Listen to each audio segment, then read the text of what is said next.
mpagaze hano nje gushinga intare nshimira Imana y'umuvugizi Prophet of Jesus Joshua. Imana yatugiriye neza, ingirira neza mu muryango, byagaragara nk'ibitoroshe ariko maze gushikira muri ano mavuta y'umuvugishwa twasanze byoroshe. Haleluya. Uyu mubona duhagararanye hano ni umwana w'iwanje yitwa Mishimwe Lize. Yaragize agisida muri 2020, amashure yaratanguye, nawe ubwiwe yari yakoze konkuru, ariko mu gishingo cyo kuja ku ishuri yaciye agira agisida, arameneka umutwe. Ndavyita kumeneka umutwe kuko ubwongo bwaraseseka, tempa yari yamenetse, ntivyari vyoroshe. Turamujana mu bitaro muri Rwakarete, yakiriwe n'umudogiteri bitwa Oscar yakura mu mutwe. Hanyuma baramuvura, baragerageza ibyo bashoboye mu buhinga bwabo Imana yabahaye, ariko baragera igihe baravuga bati tubiravye twebwe ibyo bishoboye tubirangirije hano, twagomba tubarungike muri Kenya. Genda rero mwitegure, murondere miliyoni 25, hanyuma mugende muri Kenya. Imana ishimwe. Hanyuma rero maze kubyumva turabibwira umuryango, baravuga bati bya bintu rero bije bikomeye, ariko nababwira ati nimuhumure, bigiye korora, kuko narumvise ko hari ahantu hari Imana ikora bigakomera, ari Imana ivuga bikaba. Yesu nashimwe. Naciye mfata uyu mwana ndamujyana muri Sabaho Cicanda, ahari umuvugisha wa Prophet of Jesus Joshua. Haleluya. Ndamubwira ikibazo cy'umwana, ndamubwira ko baturungitse muri Kenya. Hanyuma ariko ndamubarira nti nubwo baturungitse muri Kenya, narumvise cyane ndamaze kubyumva ko hano hari Imana ikora kandi byihuse. Yesu nashimwe. Ndazi yuko mushobora kumusengera agakorerwa operasiyo yihuta, niriwe ndaja muri Kenya. Yesu nashimwe. Umubyeyi yaratubajije ati murizera ko uyu mwana, nawe nyene baramubaza ati murizera ko yokorerwa operasiyo yihuta? Turavuga ati turabyizeye rwose. Uyu mwana ni ukuvuga mu gutwi kumwe kwacamo amaraso, ukundi kugaseseka, ubwonko bwaraseseka, bijya bintu byera munsi, kandi ariko baramupima agasashe gafite ubwonko nako babona kari karataraguritse. Imana ishimwe. Niho rero bari bamaze kutubwira bati mu kujyana muri Kenya turabarungitse ikarusi, basubire bamugirire ibipimo bikwiye, twandike ibikwiye, hanyuma mugende.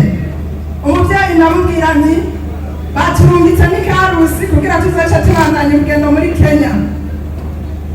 Muri ako kanya umubyeyi acatubwira ati humura, biroroshe, operasiyo iragenda neza.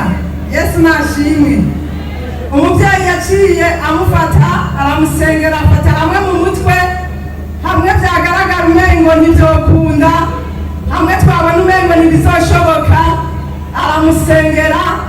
Aramusengera aca aratubwira ati genda, biragenze neza, kandi nimuzoja muri Kenya umwana yakize.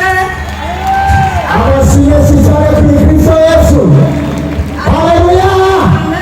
Abariko n'ubitaye katugire gutya. Aha turi kumwe n'abakameramani, ugerageze kugire zoom. Hano kuri conclusion murabona ibivugwa ngaha. Baravuga yuko hamenetse igufa ryo mu bwonko, ryo muri cerveau. Bakavuga yuko ubwonko buseseka. Imana idufashe. Ahari muri Tanganyika Care. Haleluya. Ibi byose n'ibipimo bagiye baramugirira, aho basanze umwana by'ukuri yarononekaye. Haleluya. Nimba uyu munsi ahagaze nkaho, mama we akaba ariko arashinga intahe, ndashaka dukomere Imana amashyi. Haleluya, haleluya. Baragiye basikanere muri ko muracyumva uko ariko aravuga n'abawiwe. Ibaze ufise umwana ubwonko buriko buraseseka mu gutwi kumwe, ahandi hariko hacamo amaraso. Si ikintu coroshe. Haleluya. Mama, umwana yarabaye yungutse muri ico gihe. Umwana yarabaye arenze amatwi, amaraso yaguma aseseka mu gutwi kumwe kubera ngaho yari yamenetse temba, ukundi kwaguma guseseka mu bwonko. Hari hageze aho hariho umwanya haseseka n'ibintu byitwa amazi yeraderere mu bisanzwe ko ubwonko bwose bwari bwashikiriwe, kandi bariko baramupima basanze kubera hari utugufa twari twagiye ngaha hamenetse, hari utugufa twari twagiye indani mu bwonko, twaguma duhurutura ku buryo basanze hari agapande kari kamaze kuvamo, ariko ubu kariko mu izina rya Yesu. Amen, amen. Hanyuma rero umubyeyi amaze kumusengera akatubwira ko bikunze bigenze neza akize, twaciye dutaha. Hanyuma tumaze gutaha, ngaha hariho abantu benshi bahora bumva ngo Prophet of Jesus ngo bakorera ikuzimu, bakorera abo bantu muze murabahubura nabo mwese bashaka kuyongobeza kugira babone. Yesu nashimye, mubahamagare begere kwitabariro. Yesu ntabwo icyubahiro.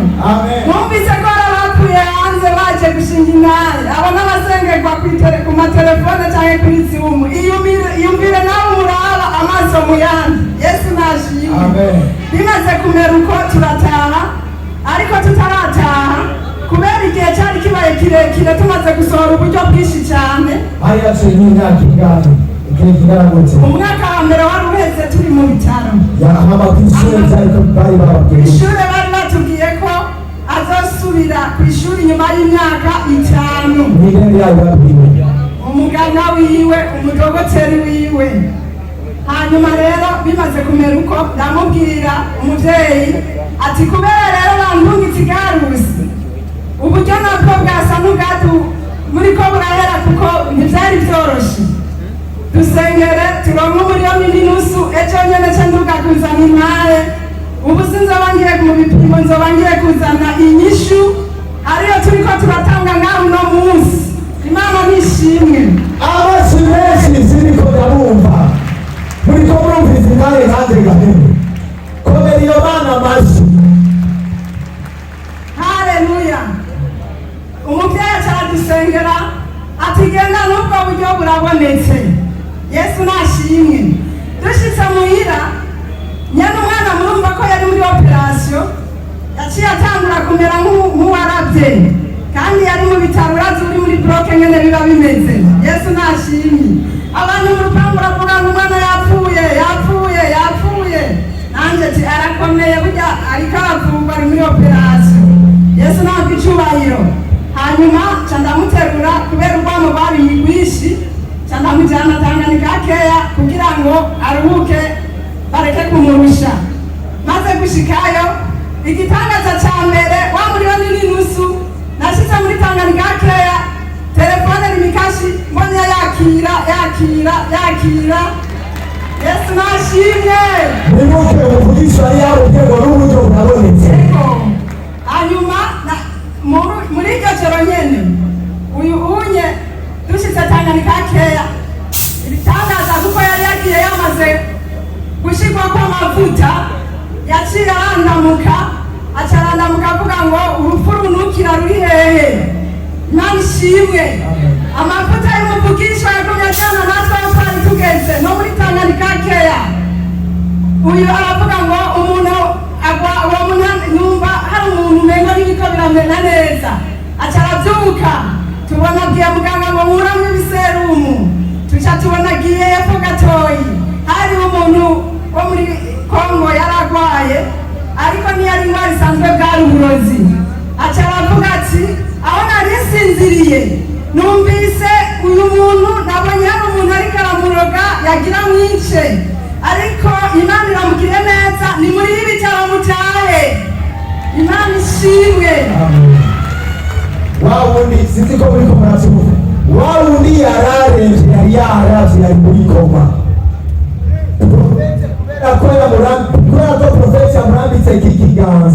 yaciye agendana n'amavuta aza no gutabara abandi.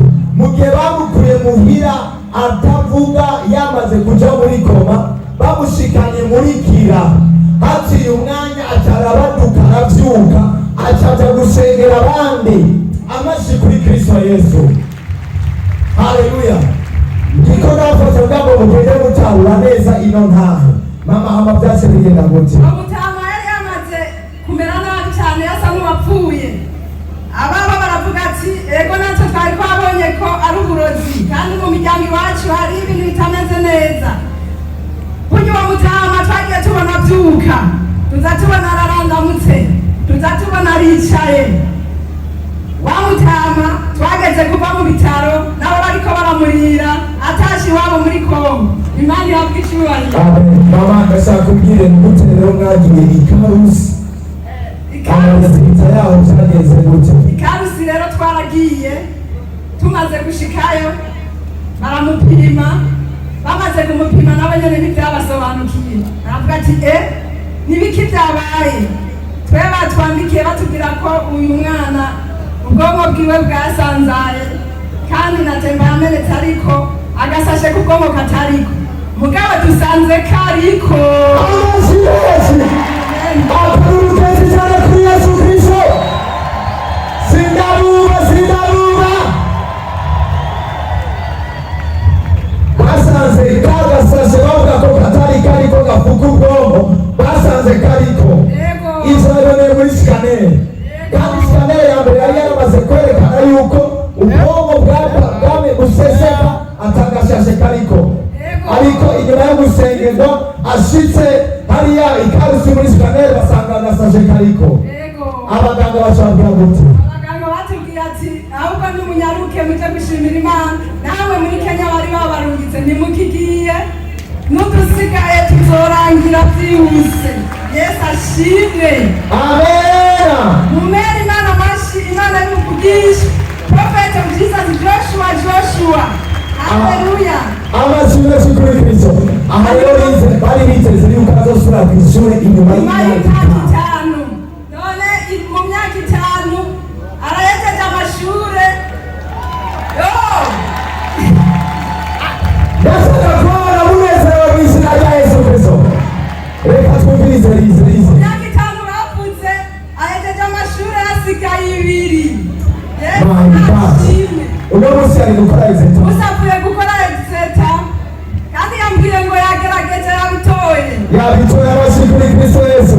Reka duhereze mikrofone rize tumwumvirize uko byinshi byaba ntiyabimenya kubera yari yatakaje connaissance. Nicyo gituma amawe yavuze byinshi, ariko nawe arashaka kutubwira amashi kuri Kristo Yesu. Shalom. Ndabara mukije mwese n'izina rya Yesu. Ndiko ndabara umego ni muri abantu baza gutaha intahe ziremereye. Imana ishimwe. So nimba ino musi byakunze ko ngora exeta, nawe no musi nakunda kugora ku madolari. Haleluya. Erega ikibazo suko tayafise, ijambo ry'Imana rivuga ngo ukwizera kwawe niyo nsinzi yawe. Haleluya. Amen. Cyangwa kuba ngeze hano ntiyabaye amasengesho menshi, ariko nizeye ijambo umuvugisha yanyatuyeko. Imana ishimwe cyane. Amen. Kanatsinda ijambo ry'Imana rivuga ngo niwizeresha umutima wawe ukaturisha akanwa kawe ko Yesu ari umwami n'umukiza mu buzima bwawe, ngo uzakira nta kabuza. Cyangwa nakize nizeye ijambo umuvugisha yanyatuyeko. Erega ijambo ry'Imana riravuga ngo ari ijambo ryashizeko Imana yabise Imana. Amashimwe Yesu kuri Yesu. Haleluya. Imana ishimwe cyane. Iyo ndi kumwe n'umuvugishwa nahuye nawe ubuzima bufise uko bwari bumeze, ariko igihe mpura nawe nibutse igihe Petero ahura na Yesu. Petero atarahura na Yesu yarabifi, ariko igihe ahura na Yesu ubuzima bwarahindutse. Yesu yamubwiye ngo nzokubwira umuroti w'abantu. Oh my God. Haleluya. Tena igihe mpura n'umuvugishwa wa muntu yateguriwe operation, nitaona tu umuntu yapfuye. My God.